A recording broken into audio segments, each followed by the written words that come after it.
Jadi saya Imam Ibnu Hajar Al-Asqalani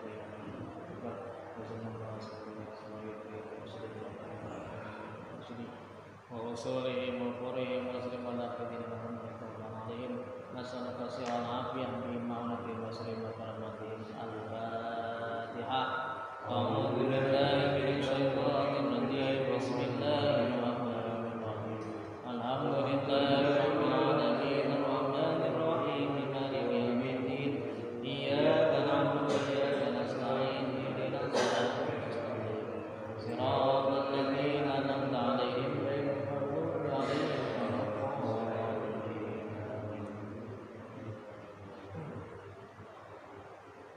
Bismillahirrahmanirrahim. Wal maqalatu salisatu wal ishruna, dan adapun maqalah yang ke-23, nasihat yang ke-23, kila dikatakan oleh ulama, diucapkan oleh ulama, harakatut ta'ah dalilul ma'rifah, pergerakan taat itu menunjukkan makrifat, mengetahui Allah. Kama anna harakatal jismi dalilul hayat, sebagaimana geraknya jisim, tubuh, dalilul itu sebagai petunjuk atau sebagai dalil, tanda, hayat, al-hayatu, dalilul hayati yaitu sebagai petunjuk atau sebagai tanda suatu kehidupan. Tangan gerak, kaki gerak, mata gerak, masih kedip, ya mulut masih munyem, ya.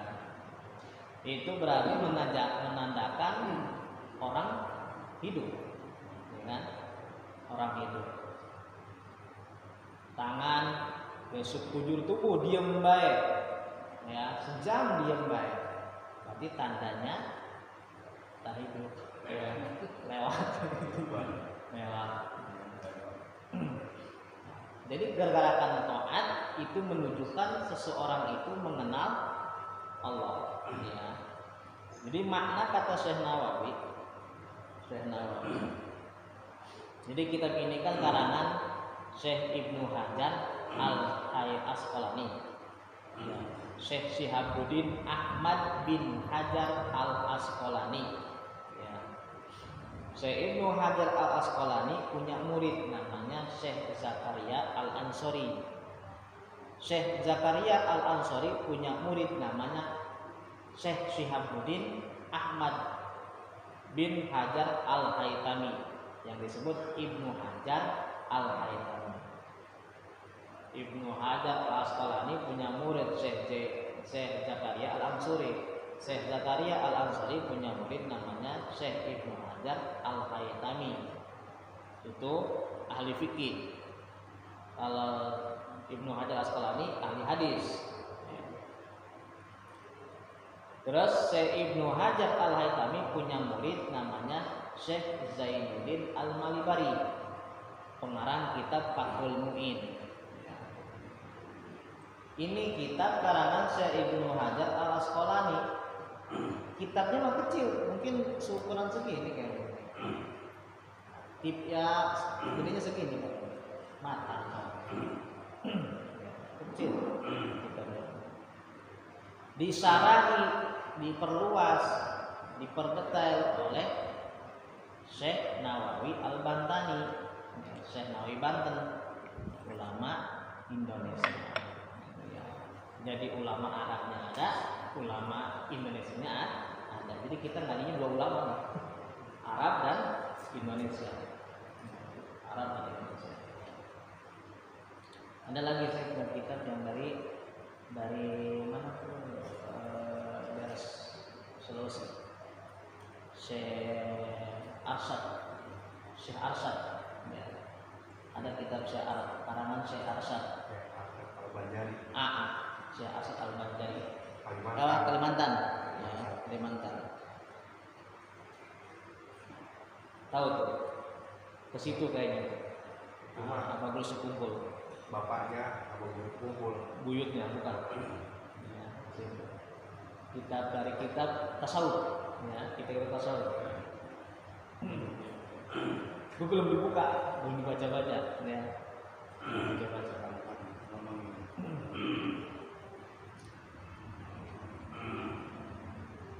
Makalah yang ketiga ya. Jadi gerakan taat itu menunjukkan makrifat wal makna ana tijana abdi at-ta'ata lillahi ta'ala alamatun ala ma'rifatihi lillahi ta'ala.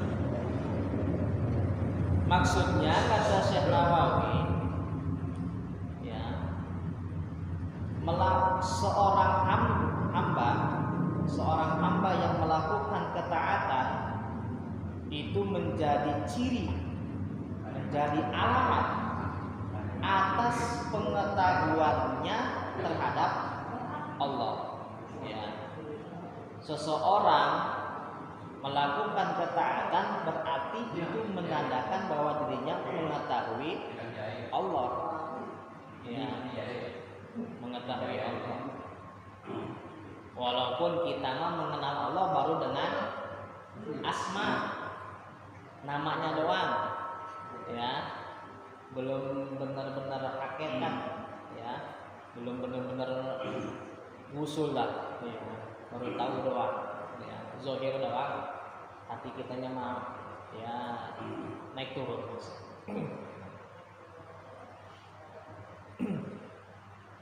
Cuma dalam kata taat yang sering kita bayangkan hanya pelaksanaan ibadah doang. Melakukan kebaikan-kebaikan doang, itu tanda taat. Gitu. Orang di bulan Maulid bukannya ikut baca Maulid, malah ngobrol. Muncul orang tak taatnya, kan gitu kan? Memang satu sisi itu suul adab, ya kan? Suul adab. Tapi bukan berarti orang yang tidak membaca Quran, orang yang tidak i'tikaf, ya, di 10 hari terakhir nggak pernah tadarus, misalkan terakhir, bukan dia tidak lantas disebut orang yang nggak taat, ya. Siapa tahu nih orang kenapa sih nggak i'tikaf, ya? Kenapa Pak nggak i'tikaf? Waduh. Rumah saya kan ke masjid itu sekitaran 500 meter. Perjalanan dari rumah ke masjid, bukan saya nggak pengen i'tikaf, cuma perjalanannya itu sering banget godaan. Ya. Di gang ada janda, biasa jatuh jam 1 gitu. Ya, ngobrol dua. Kalau saya lihat situ pengennya ngelirik. Nah, gitu. Nah, akhirnya saya nggak i'tikaf. Nah, berarti kan ini juga salah satu ketaatan. Ya, fi'lu dan tarku. Ya, fa'lu dan tarku, mengerjakan dan meninggalkan. Mengerjakan sesuatu yang diperintahkan, yang baik-baik, ya. Baik yang wajib. Jangan ngomong yang wajib lah, yang sunnah. Yang sunnah-sunnah, ihsan kepada ketiga. Meninggalkan maksiat pun termasuknya hal yang wajib. Sholat wajib. Menjaga omongan baik wajib. Gitu ya. Meninggalkan zina wajib. Meninggalkan ghibah wajib. Meninggalkan oplosan wajib. Nah, gitu. Mungkin orang selain dia jarang ke masjidnya, cuma cara menjaga meninggalkan meninggalkan maksiatnya kuat dia. Ya. Itu pun disebutnya orang yang taat. Ya. Orang yang taat.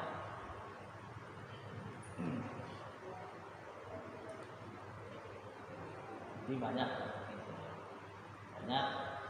yang paling banyak dalam ketaatan adalah meninggalkan kemaksiatan, meninggalkan perkara-perkara dosa. Nah itu yang paling susah, ya.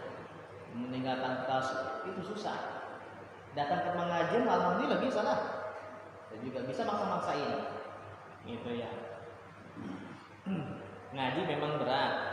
Nah saya nih yang paling berat rasanya nih. Kalau jadi pembicara mah enak bener be. Ya.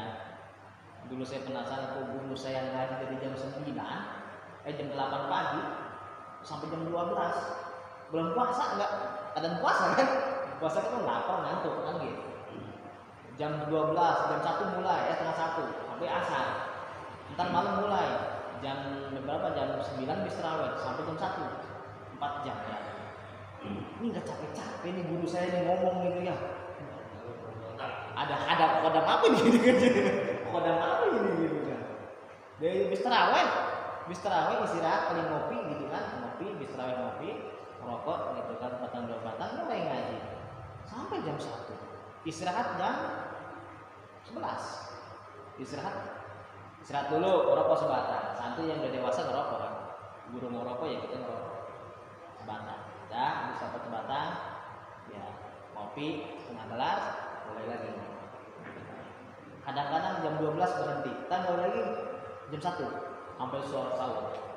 Misalnya nggak capek gitu ya. Ternyata pas saya udah kayak gini mah ternyata ngomong enak gitu ya, udah ngomong enak. Apalagi kalau udah banyak hafalan, terus kemana-mana gitu kan.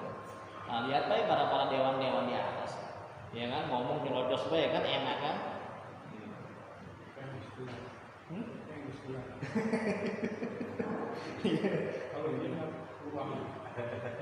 Ini kalau misalkan saya ngaji bisa jam 9 jadi. Bisa misalkan ada Dewan apa? misalkan bisa jam 8 ngaji kita nih. Bisa jam 9 jam 10 kita beres ngaji.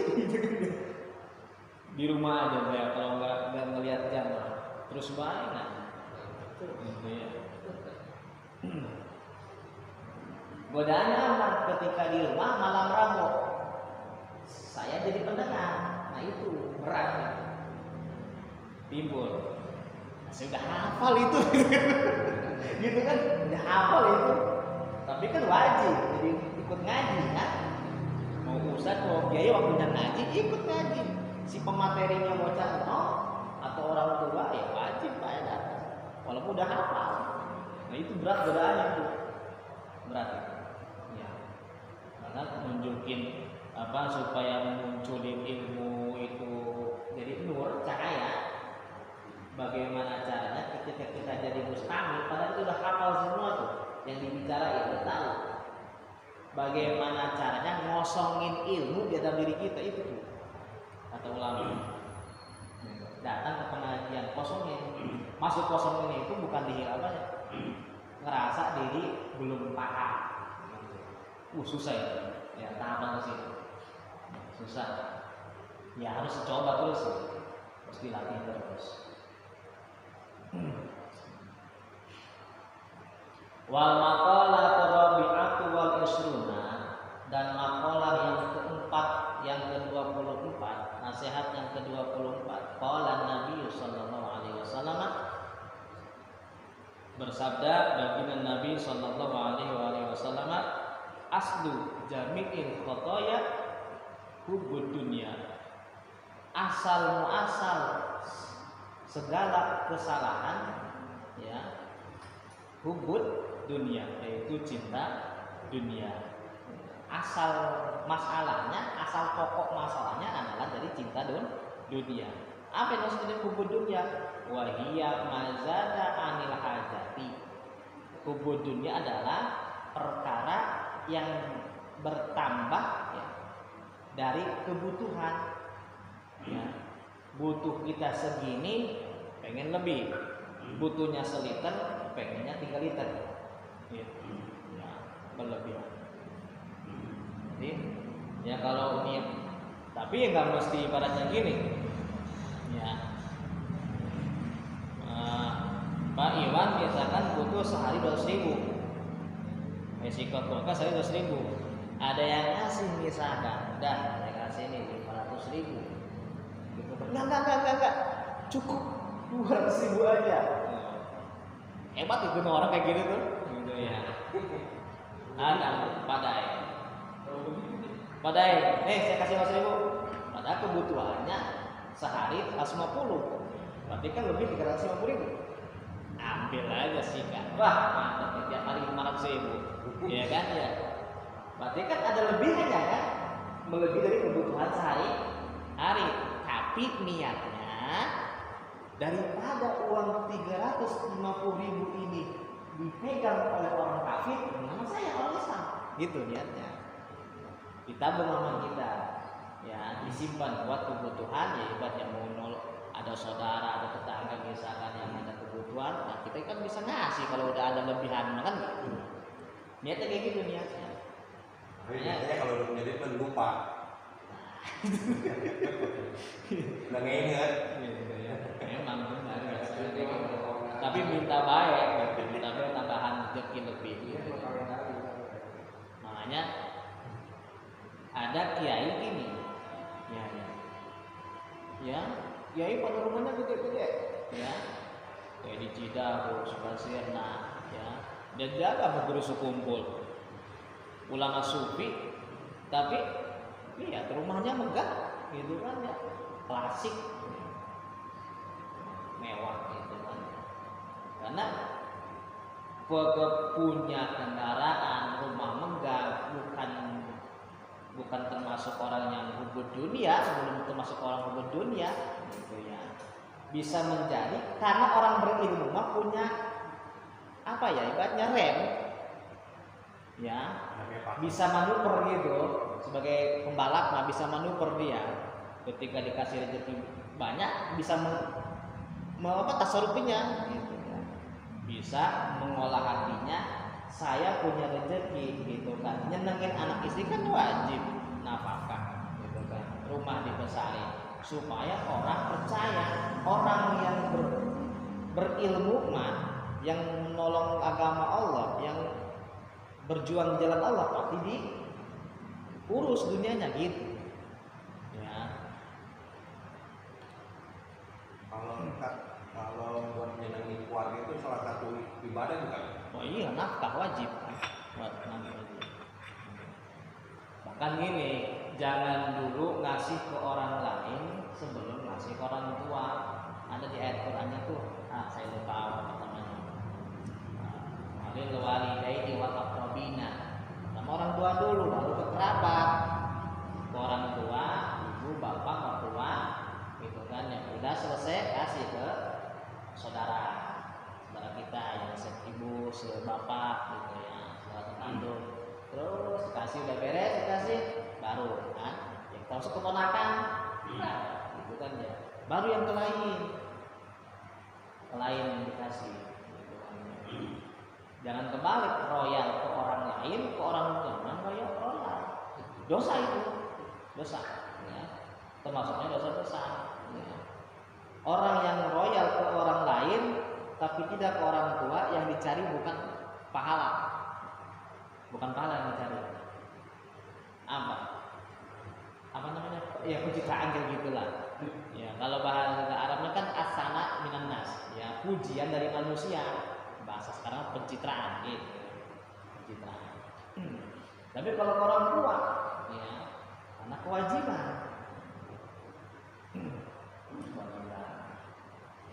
Termasuk ke guru, ya.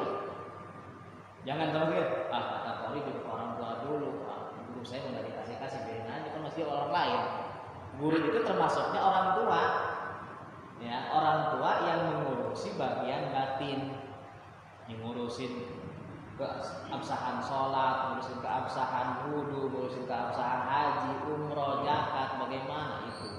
Termasuknya orang tua. Kalau orang tua kita kan ngurusin zahir, makan, ya, ngurusin ya perlihan ini. Wa aslu jami'il fitan, dan asal pokok semua fitnah man'ul usri wa zakat, yaitu mencegah usri itu 1/10 zakat. Ya, zakat apa? Zakat tanaman dan zakat buah-buahan, padi, jagung, ya zuro, ya zuro itu ya padi, jagung, gandum. Nah, kalau buah-buahan ya kurma, apel, jeruk, anggur, ya zakat itu. Wal zakat dan zakat yang lain, zakatnya itu zakat tambang emas, tambang perak, terus zakat badan, zakat fitrah itu ya, terus zakat hewan ternak. Ya. Jadi harus ngeluarin zakat, ya. Udah timbul perfitnahan. Yang miskin fitnah yang kaya, fitnah yang miskin. Wah, miskin pengennya dikasih baik, nggak mau kerja, malas, padahal dia udah kerja, fitnah kan? Timbul perfitnahan.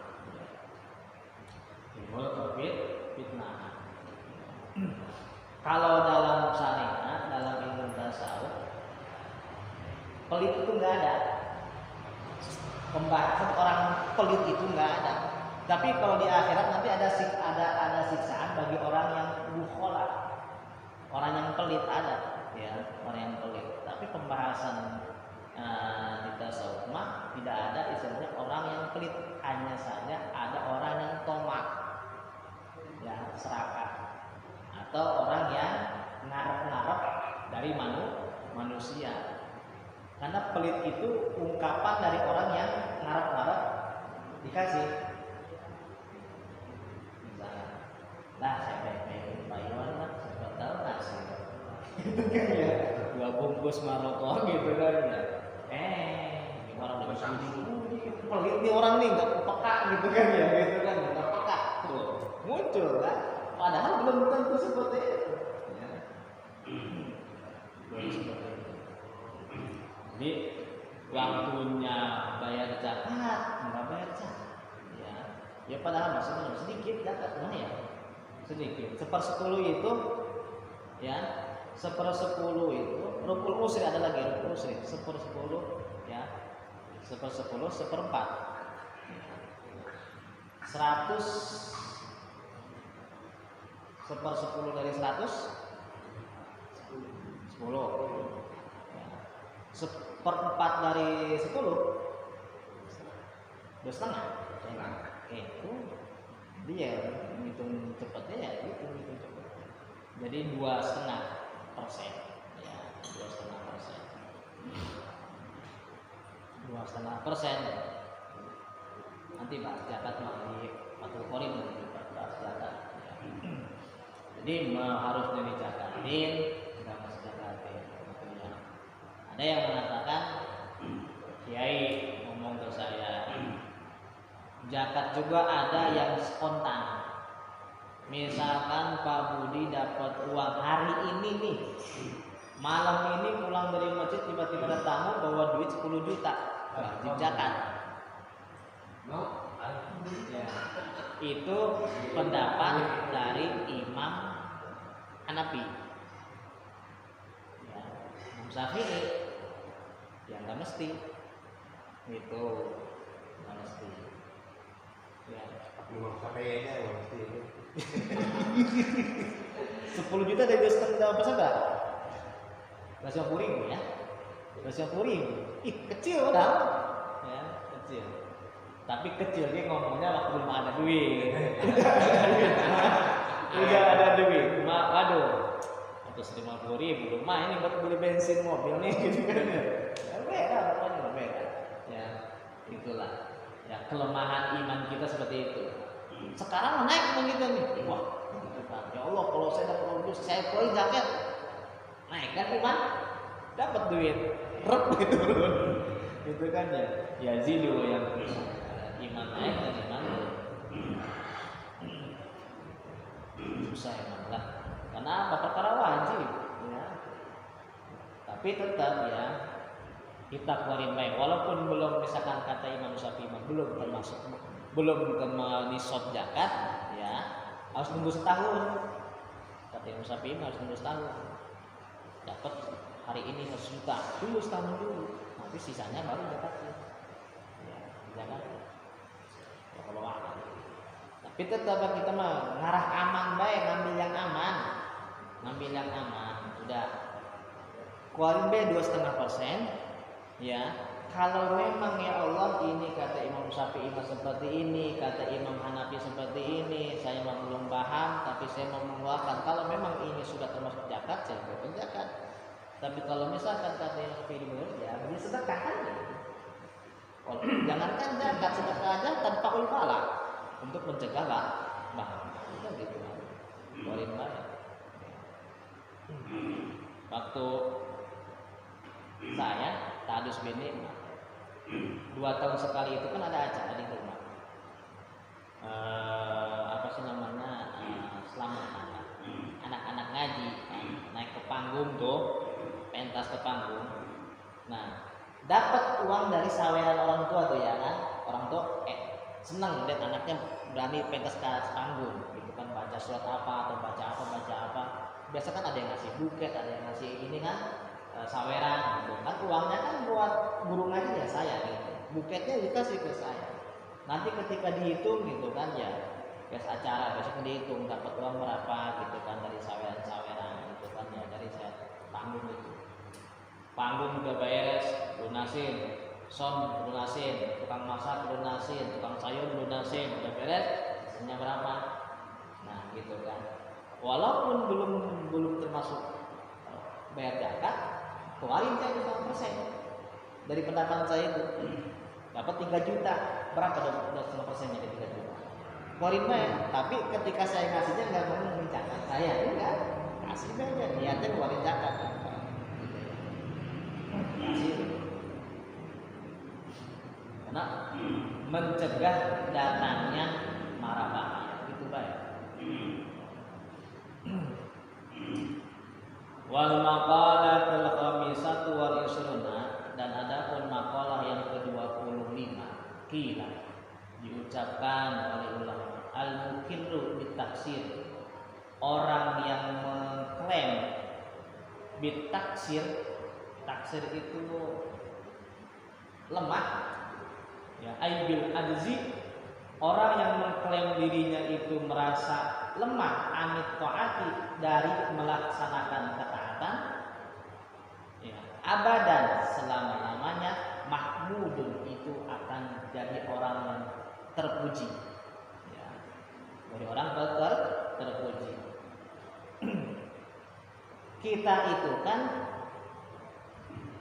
penganut ahli sunnah wal jamaah, yang mana gerak-gerik kita melaksanakan ketaatan, menjauhi kemaksiatan, sesuatu yang dimurkai Allah, itu tidak lepas dari pertolongan Allah kan? La haula wala quwata illa billahil aliyil azim. Itu kita merasa kita itu taksir, mengaku diri kita itu, yang biasa doa dipakai di bulan Ramadan, di tarawih ya. Wa tamim taksirona gitu ya. Kita itu sebenarnya kalau nggak ada pertolongan dari Allah mah nggak mungkin nih bisa duduk di sini, nggak mungkin bisa sholat jamaah maghrib, nggak mungkin bisa puasa Senin Kamis, nggak mungkin bisa baca hasbunallah, nggak mungkin bisa baca sholawat kalau bukan pertolongan dari Allah gitu. Nggak mungkin kita bisa pikir aja ini dapat maksa-maksain gitu ya, dipaksa nih kita harus pengen pikir, dipaksa badan kita supaya baca sholawat ya kan. Nah, itu orang seperti ini yang dirinya merasa lemah, kalau bukan pertolongan Allah nggak mungkin saya bisa puasa Senin Kamis, nggak mungkin saya bisa tahajud, nggak mungkin saya bisa sholat witir, nggak mungkin saya bisa sholat duha, nggak mungkin saya bisa baca istighfar 1000 semalam gitu ya. Nah orang ini jadi mahmudun, dikenal oleh para malaikat orang yang terpuji di sisi Allah ini, mahmudun ya, mahmudun. Wal iqraru bitaksiri alamatul qabul, dan adapun mengaku dengan kelemahan tersebut itu tanda diterima, tanda diterima. Ya biasa baik maksudnya ketika sholat ya kita biasa baik gitu ya Allah gitu kan. Nuhun udah dikasih bisa jalan ke masjid gitu. Beres sholat ya Allah nuhun dikasih betah di masjid sampai sholat ba'diyah baru pulang gitu. Itu ya, itu berarti orang yang merasa lemah gitu. Kalau bukan pertolongan Allah nggak mungkin bisa gitu. Itu tanda orang itu amalnya bisa diterima.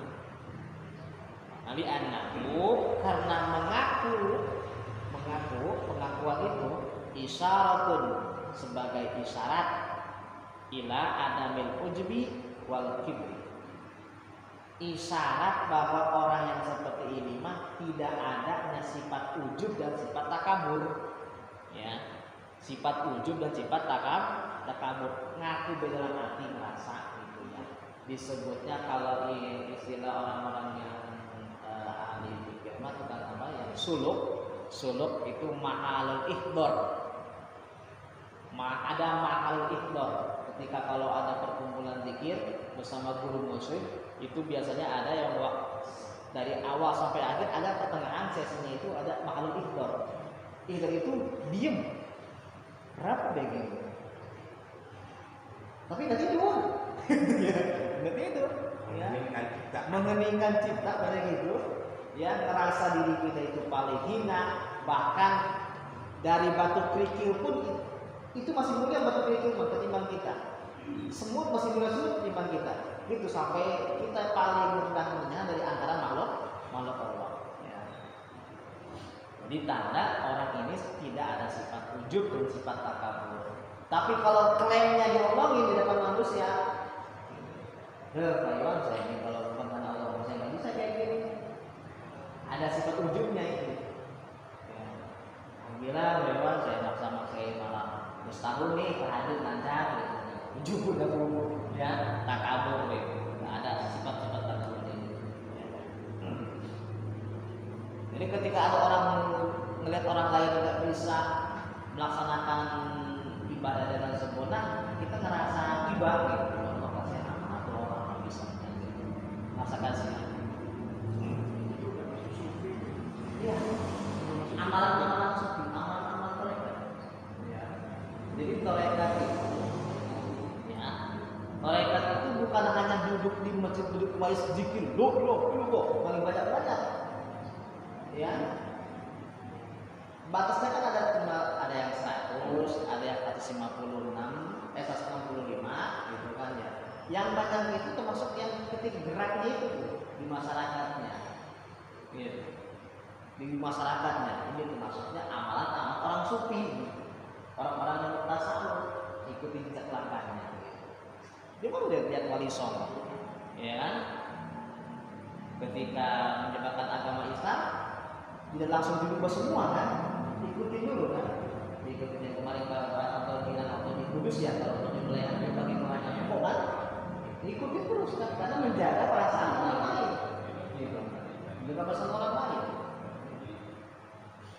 Lama-lama sudah. Jadi kalau zaman sekarang kan gini ya, banyak orang yang ibaratnya berdoa di WA gitu kan ya, berdoa di WA, ngerasa diri paling hina di WA, iya gitu kan ya. Atau emang ibaratnya gitu kan? Atau ya. Jadi ngeklaim ngaku diri kita itu pendosa, di hadapan Allah. Jangan manusia. Kalau ada orang mengaku dia berdosa di depan manusia, termasuknya orang yang sombong dengan perdosaannya itu. Wah, misalkan Pak Santo ngajak orang, yuk, masih ketemu Rayong bukan lagi. Lah malu. Saya mau orang berdosa, tukang zina, tukang ini. Masih ada sifat sombongnya itu, masih ada sifat bangga telah melakukan dosanya itu. Udah itu udah ngomongin, udah tobat udah. Kita nggak tahu. 3 mokola ini pada malam ini, 1, pergerakan taat itu sebagai tanda orang ini mengenal mengetahui Allah. Ketika banyak pergerakan taatnya, maka banyak mengenal Allah, makin dalam mengenal Allah. Ketika sedikit, maka sedikit pula. Karena tubuh kita ini, zahir kita ini mir'atul batin, cerminan bagian dalam. Ya, cerminan bagian dalam.